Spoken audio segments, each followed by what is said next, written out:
তেল সংকটে কোন বাইক কিনবেন? পেট্রোল পাম্পে গেলেই এখন লম্বা লাইন, আর কষ্ট করে পৌঁছালেও শুনতে হয় তেল নেই। তার উপর দাম বাড়ানোর সম্ভাবনা প্রতি মাসে। কিন্তু বাইক ছাড়া তো জীবন চলে না। তাহলে এখন একটাই প্রশ্ন, এই সংকটের মাঝে কোন বাইকটা আপনার পকেট আর মাথা দুটোই ঠান্ডা রাখবে? আজকে সেই হিসাবটাই করব, একদম সৎভাবে। বাইক শুধু একটি যানবাহন না, এটা একটা অনুভূতি, একটা স্বাধীনতা, একটা পরিচয়।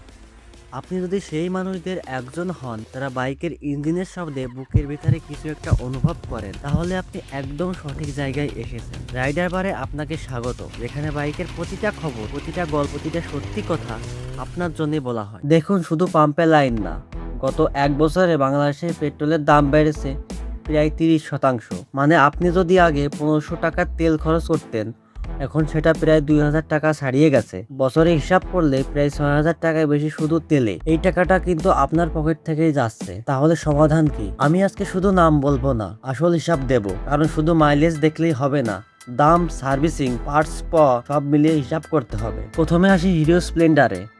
এই বাইকটাকে অনেকে সাধারণ মনে করেন, কিন্তু এই বাইক বাংলাদেশে এত বছর টিকে আছে কেন জানেন? কারণ এটা 1 লিটার তেলে গড়ে 70 থেকে 80 কিলোমিটার দেয়। শহরের রাস্তায় প্রতিদিন 30 কিলো চললে মাসে মাত্র 12 থেকে 13 লিটার তেলে চলে যাবে। বাংলাদেশে এর দাম এখন প্রায় 1,30,000 থেকে 1,40,000 টাকার মধ্যে।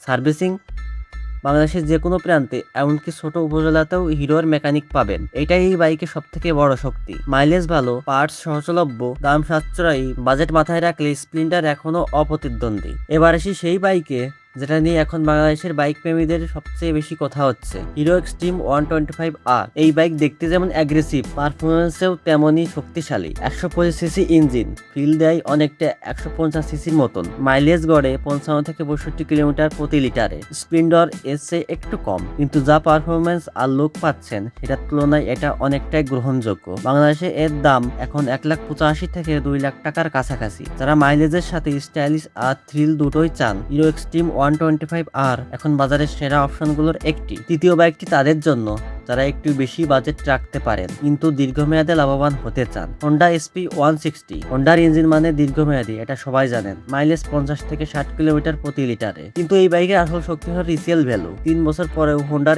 এই বাইক ভালো দামে বিক্রি হয়। বাংলাদেশের দাম এখন প্রায় 2,30,000 থেকে 2,50,000 টাকার মধ্যে। মাইলেজ, টেকসই আর ব্র্যান্ড ভ্যালু তিনটা একসাথে চাইলে এসপি 160 আপনার জন্য। এখন একটু কাগজে কলমে হিসাব করা যাক। ধরুন আপনি প্রতিদিন 30 কিলোমিটার রাইড করেন। একটা সাধারণ পুরোনো বাইক যদি দেয় 40 কিলো প্রতি লিটারে আর স্প্লেন্ডার দেয় 75 কিলো, তাহলে শুধু তেলেই বছরের পার্থক্য হবে প্রায় 15,000 থেকে 20,000 টাকা। মানে 3 বছরে শুধু তেলেই বাঁচবে 45,000 থেকে 60,000 টাকা। এই টাকাটা আপনার পরিবারের কাজে লাগতে পারে। বাইক কেনার সময় শুধু শোরুমের দাম না, পুরো 3 বছরের হিসাব মাথায় রাখুন। তাহলে সব মিলিয়ে কোনটা কিনবেন? যদি বাজেট সীমিত হয় আর গ্রামে থাকেন, হিরো স্প্লেন্ডার নিন, ভুল হবে না। আর যদি শহরে থাকেন, একটু স্টাইলিশ আর থ্রিল চান, হিরো এক্সট্রিম 125R এখন সেরা পছন্দ। আর যদি দীর্ঘমেয়াদে সেরা বিনিয়োগ চান, হোন্ডা এসপি 160। একটা কথা মনে রাখবেন, সব থেকে দামি বাইক না, সব থেকে স্মার্ট বাইকটাই আপনাকে এগিয়ে রাখবে। এই ভিডিওটা যদি আপনার কাজে লেগে থাকে, তাহলে এটাই অনুরোধ, আপনার সেই বন্ধুকে পাঠান যে এখন নতুন বাইক কিনতে চাচ্ছে। হয়তো এই ভিডিওটা তার হাজার হাজার টাকা বাঁচিয়ে দিতে পারে। আর রাইডার বারে সাবস্ক্রাইব করে রাখুন, কারণ পরের ভিডিওতে আমি এমন একটা বিষয় নিয়ে আসছি যেটা নিয়ে বাংলাদেশে এখনো কেউ সৎভাবে কথা বলেনি।